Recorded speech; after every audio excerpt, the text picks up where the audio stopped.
We all know that mistakes happen, even when translating the Bible. But there's one such error that makes a difference more than any other. John chapter 6, verse 4.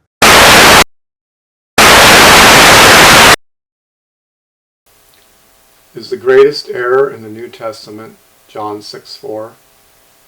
I don't think so. The greatest error in the New Testament is much larger than John 6:4. The greatest error in the New Testament is the translation of the word believe. This mistranslation is used to support the doctrine of believe only, and as I will demonstrate in this video, it's an incorrect translation, and the doctrine that derives from it is also the greatest error of Christendom.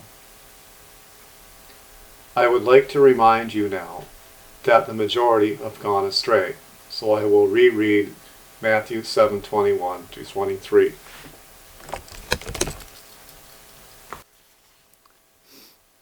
Not everyone who says to me, Adonai, Adonai, will enter the kingdom of heaven, but he who does the will of my Father who is in heaven. Many will say to me on that day, Adonai, Adonai, did we not prophesy in your name, and in your name cast out demons, and in your name perform many miracles? And then I will confess to them, I never acknowledged you. Be departing from me, you who practice lawlessness. Do you see that Yeshua says that only those who do the will of his Father in heaven will enter the kingdom of heaven? And do you see that those who practice lawlessness will be tossed out of the kingdom? Let me read you another text, this time from Paul, just to show that there wasn't a change between Yeshua and Paul. This is from Galatians chapter 5, verses 19 through 21. Now the deeds of the flesh are evident, which are immorality, impurity, sensuality, idolatry, sorcery, enmities, quarreling, jealousy, outbursts of anger, selfish ambition, dissensions, factions, envying, drunkenness, carousing, and things like these, of which I forewarn you, just as I warned you before, that those who practice such things will not inherit the kingdom of the Almighty. From the Good News of Messiah translation. Revelation chapter 3, starting with verse 4. But you have a few people in Sardis who have not soiled their garments, and they will walk with me in white, because they are worthy. He who overcomes will thus be dressed in white garments, and I will not erase his name from the scroll of life, and I will confess his name before my Father and before his messengers. He who is having an ear should hear what the Spirit says to the assemblies. Let's read a little context from before this verse to find out what he's talking about. Verse 2. Be becoming watchers, and strengthen the things that remain, which have been about to die, because I have not been finding your deeds, having been getting completed in the sight of my Almighty. Be remembering, therefore, what you have been receiving and heard, and be keeping it, and repent. If therefore you may not have kept watch, I will come like a thief, and you shall not have known at what hour I will come upon you. Okay, let's look at John 3:16 from the King James Version. For God so loved the world that he gave his only begotten Son, that whosoever believeth in him should not perish, but have everlasting life. The believe-only doctrine is derived from whosoever believeth in him. This word is used many other times in the English translations made by church scholars, but it is incorrect. It is the foundation of the believe-only doctrine, and we see that there is a huge discrepancy between the words of Yeshua, Paul, and Yeshua in the book of Revelation again. The root verb we are dealing with here in the Greek language is pistepho. I will be discussing Hebrew and Aramaic verbs a little bit later, and I will show that they also have the same meaning. But we will start with the Greek text. The verb pistepho is derived from the Greek word pistos, which is an adjective. And from pistos is derived the noun pistis. The words pistos, pistis, and pistepho are what we would call the pistis word group. They're all derived from the same root. They should all have a related meaning. So let us look at the meaning of each of these words. Let's look on BibleHub.com in the online interlinear here.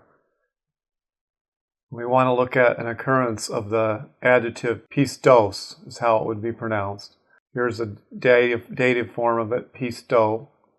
And what we want to see is how it should be translated here. This believing is not correct. The translator of the interlinear is actually deceiving the reader by putting a translation in that's incorrect. So let's click on this and look up the word. Okay, here we see that the word pistos means faithful, reliable. Scrolling down to Thayer's lexicon, trusty, faithful. Looking over here in a concordance, we see faithful, faithful. It's consistently translated as faithful, faithful. Pistos, piste. Different conjugate. It's a different case ending on pistos. Pistos, faithful, faithful, faithful. Here we see a mistranslation creeping in. Believers, actually faithful ones. It's just a plural form of the word faithful. The only difference was plural. It should be a faithful Jewish woman.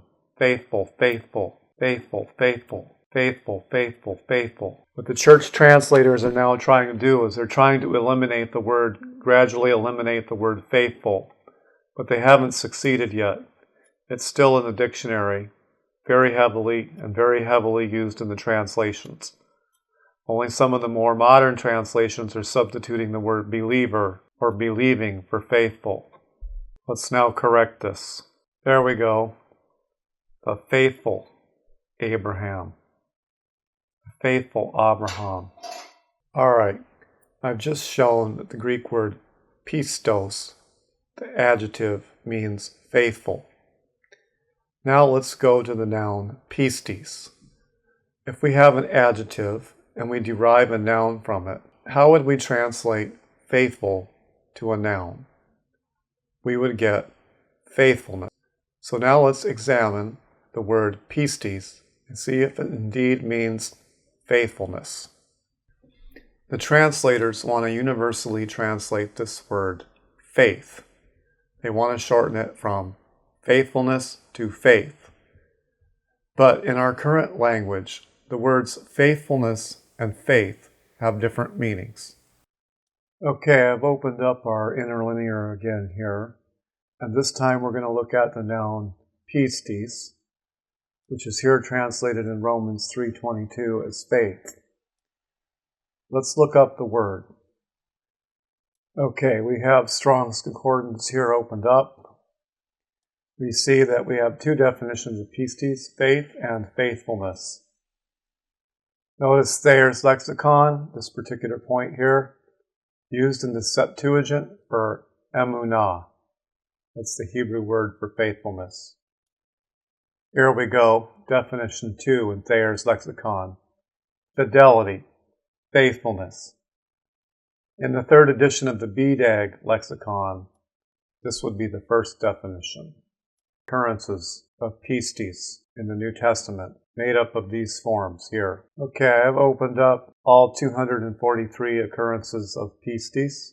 Let's see how many times they translated it faithfulness. It says I get 5 matches on this page. First match, Matthew 23:23. Clearly that counts for 2 matches. So it's only 1 verse. Romans 3:3, used once there. That makes 2 verses. King James, not at all. Galatians 5:22, pistis, faithfulness. That makes 3 verses. And we see it's repeated again here for our 5th time. Pistis out of 243 times is translated faithfulness only 3 times. Let's look at the Hebrew equivalent, Habakkuk 2:4, emunato, and the noun form is emunah. See, they mistranslated it here. But let's look up Strong's. There we go, emunah, emunah.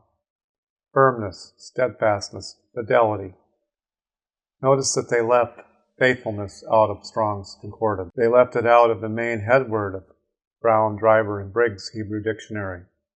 However, it does show up down here. Faithfulness, faithfulness, faithfulness, faithfulness, even in conjunction with Habakkuk 2:4. Emunah appears 49 times. Remember how we got 5 matches for faithfulness in the New Testament, and it was only 3 verses? Well, here we get 70 matches. Since some of the translations double up, out of 49 usages, it might be about 30 verses.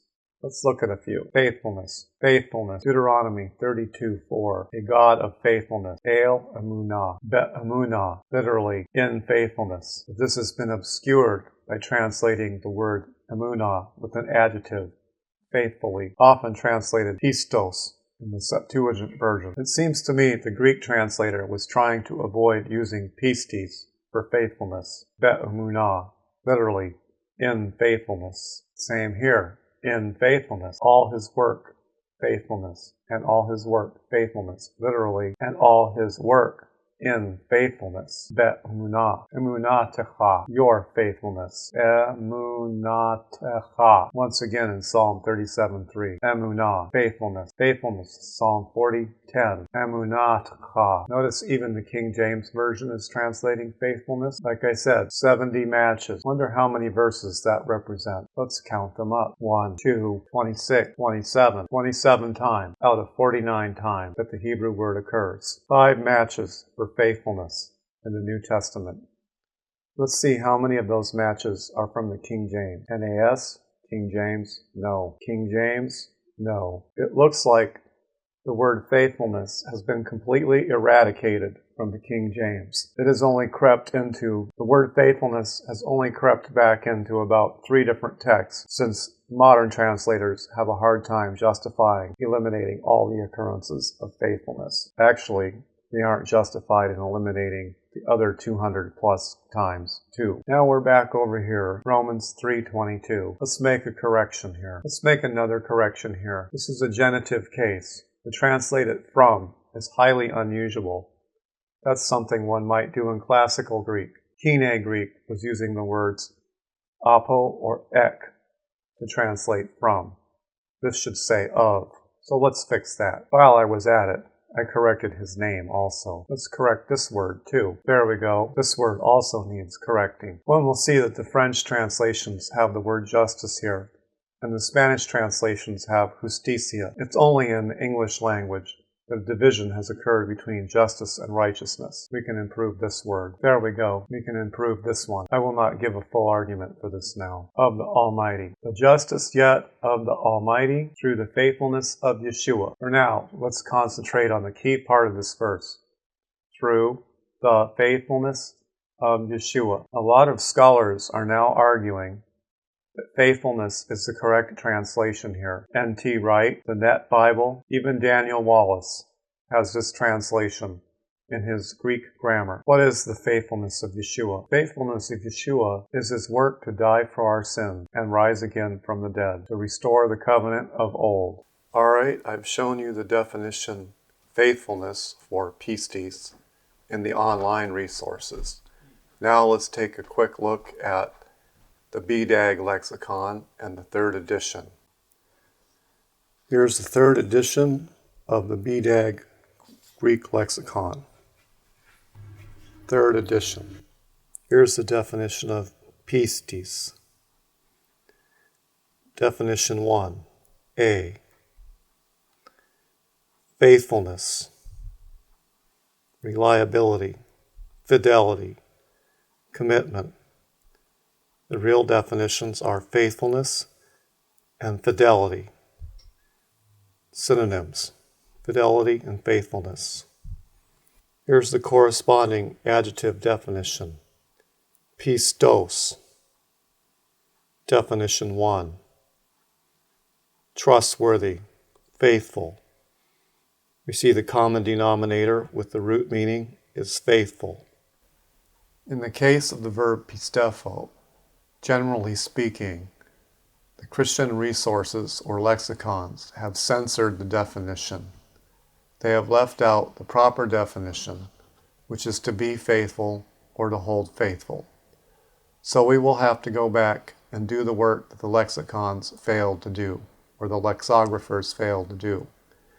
The way they determine the meaning of words is they look at the usage of a word in many different contexts.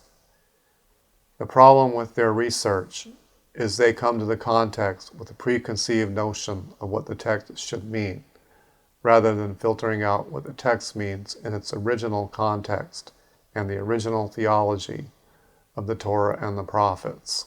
What we will find is that we can derive the meaning of the word using the remnants or preserved parts of other parts of speech.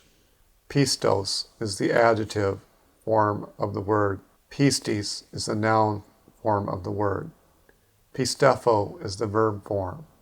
The meanings should all connect. Faithful, faithfulness, be faithful. Many verbs are derived from their corresponding adjectives. In the case of pistefo, it is derived from pistos. The argument that pistefo means to be faithful or hold faithful ultimately depends upon observation and logic. We cannot base the argument on authority because the authorities are incorrect. It is clearly a contradiction for Yeshua to say in one place that only those who do the will of his Father will enter the kingdom of heaven, and in another place, those who believe. The doctrine of believe only reduces salvation to a mere intellectual exercise. Belief is credence, something that goes inside one's head. It doesn't actually cover the domain of doing or obeying. Yeshua says, only he who does the will of my Father in heaven shall enter the kingdom of heaven. Matthew 7:22. Supposedly, he says, whosoever believeth in him shall enter the kingdom of heaven. This is actually a contradiction to say, whosoever believeth, but only those who do the will of his Father in heaven. For it is quite possible to believe something without doing the will of God. Since the church has so thoroughly corrupted its dictionaries and lexicons, the truth can only be restored by logical observation, or by making observations of the language and then applying reason and logic to the observations. The observation is that pistos, pistis, and pistefo are all related to each other, an adjective, a noun, and a verb of the same word. The Church's lexical resources claim that the word pistefo is derived from the verb pitho. It doesn't make sense to derive one verb from another verb in etymology, when actually a closer derivation would be from the adjective of the same word group, pistos. Etymology is an art based on word similarities in the first place. It's not an exact science. So there is every reason to doubt the Church's claim that pistefo should be derived from the verb pitho. The logic of the situation contradicts their conclusion. If we go and find out how the Greek Septuagint translates the Greek verb pitho, we will find that it goes back to the Hebrew verb batak, which means to trust or security. If we look and see how the Septuagint translates the verb pistefo, we will find that it goes back to the Hebrew verb aman, which means to support something, to be loyal, to support a king, to be loyal to him, to give one's fidelity to him. The Septuagint consistently translates the verb batak using the Greek verb pitho. The Septuagint consistently translates the Hebrew verb aman using the Greek verb pistefo.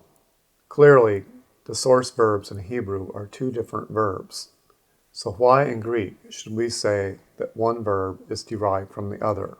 Why should we say that pistefo is derived from pitho? Pitho means to persuade. Pistefo means to be faithful. to hold faithful.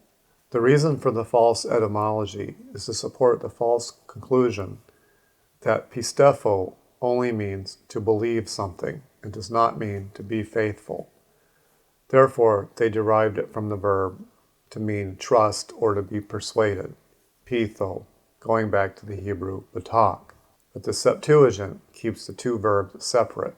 It keeps them separate because the Hebrew keeps them separate, translating the concept of support someone or loyalty with the verb aman and the concept of trust with the verb batak. There are clues in the lexicons that the church erred in suppressing the meaning.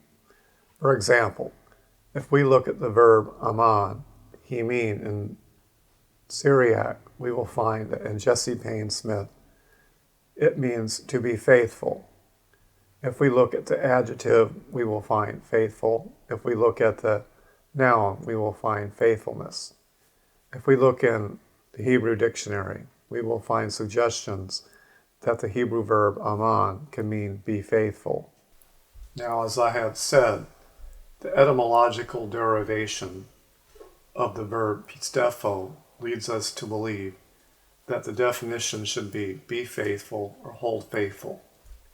Usage, however, brings up several nuances of the verb, which are very important to our translation.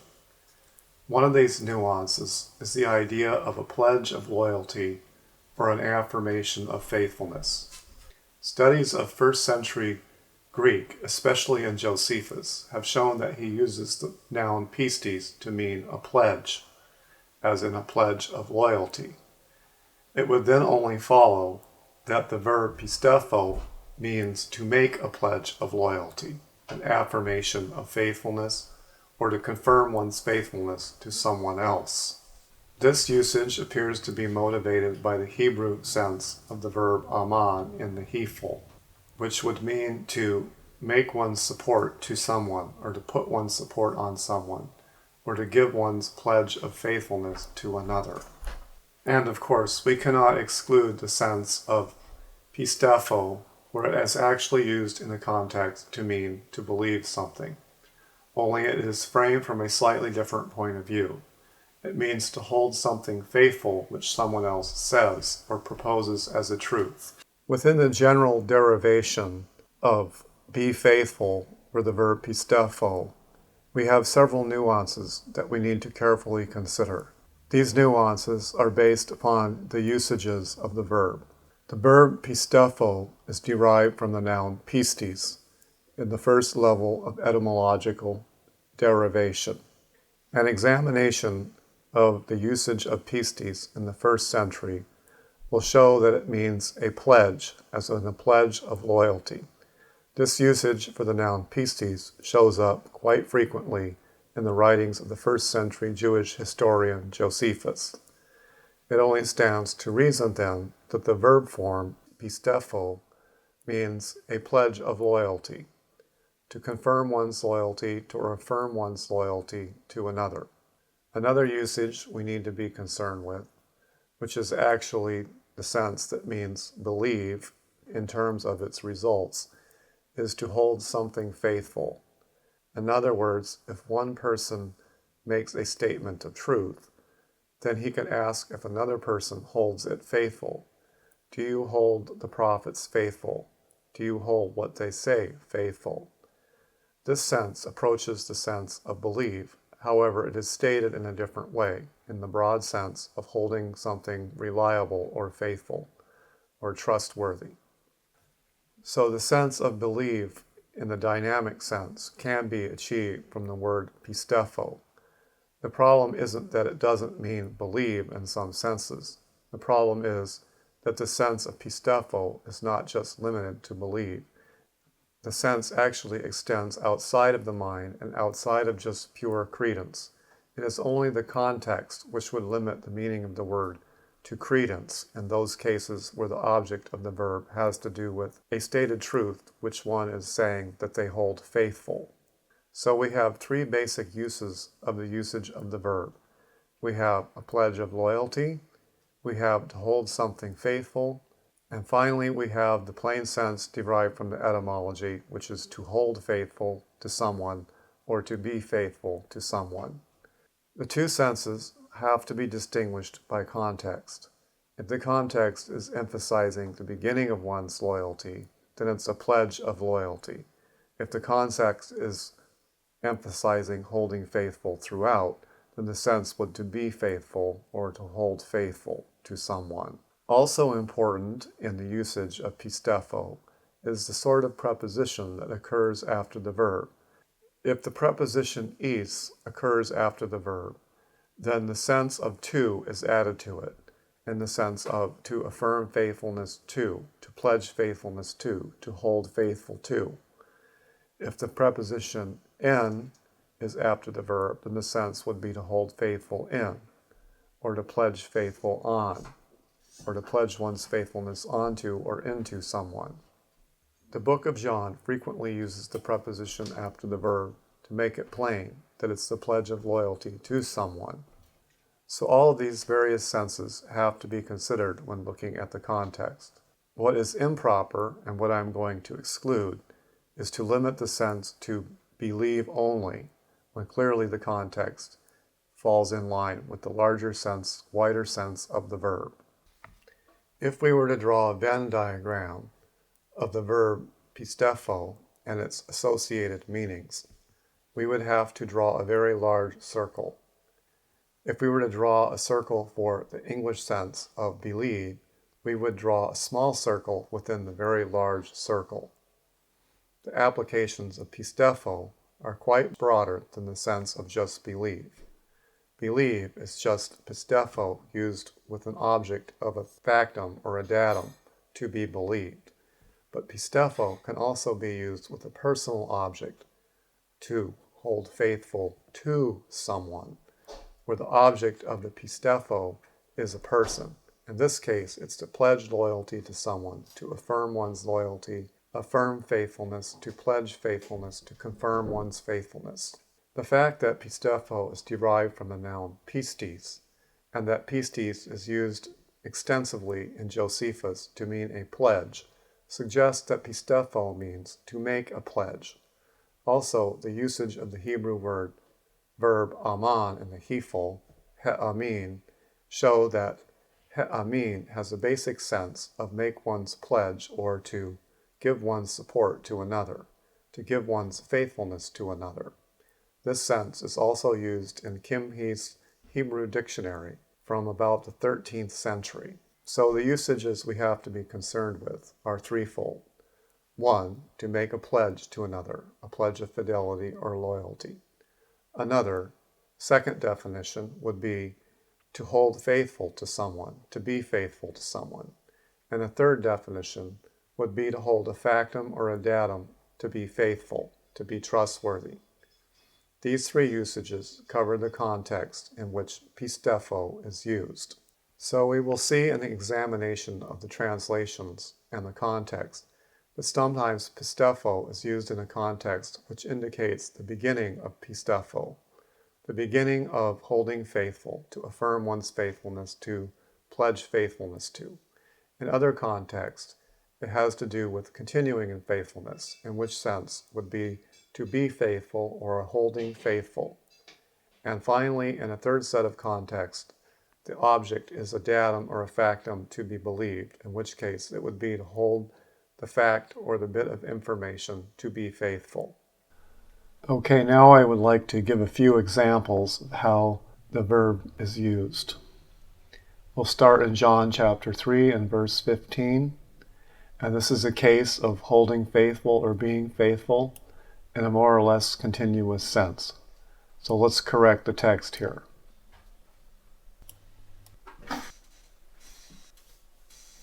All right, here we go. So that anyone holding faithful in him may be inheriting life everlasting. Holding faithful. Preposition en, him. So it has an object. This is talking about a continuous loyalty to Messiah. I changed the word every to any, which fits better. We have a definite article here. which could be translated as the one or one. And I got rid of the word eternal over here and put everlasting. Eternal's overloaded with philosophical notions from the theologians. And then this is a present subjunctive, so I made it more present. May be inheriting, and the may is the subjunctive part, so that anyone holding faithful in him may be inheriting life everlasting. And down below, I put the Good News of Messiah translation. Okay, for the second example, I would like to use John 3:16. We see we have here the participle pistephon eis afton. And so let's make the corrections. Okay, that's the first correction, confirming faithfulness. Should be translated to. Okay, we've made that correction. We need to correct this word. I went over this in one of my first videos. Ho, definite article. Ho theos. Let's correct this. The Almighty. Let's improve these two words. This is an aorist subjunctive. Let's give it an aorist subjunctive flavor. For this, I use the future perfect. Will being used in the sense of may. This is a present subjunctive. Again, we have the philosophically loaded word eternal. All right, in this case, the sense of pistephon, which fits the context, is the pledge of faithfulness or the pledge of loyalty. That is the beginning of faithfulness. So I have translated it confirming faithfulness to him. And you can see that we have the word eis to him. So we have a personal object here. The verb is being used in the sense of pledging loyalty. Okay, for the last example, I'm going to use John 5:46. And in this sense, we're going to find some senses that reduce to believing. But we'll see that it's done in a roundabout way. So let's fix the translation. There, holding faithful. Let's work on this one now. All right, I dashed out gar here.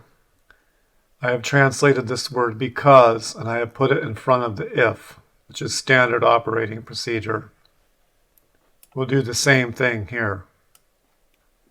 All right, this word on corresponds to the word would over here. I'm not going to put would over here. It's correctly dashed out there. And I'll show you what the translators usually say about this word. On, usually untranslatable, but generally denoting supposition, wish, possibility, or uncertainty. As I said, in this case, it corresponds to the word would. Okay, let's read what we got.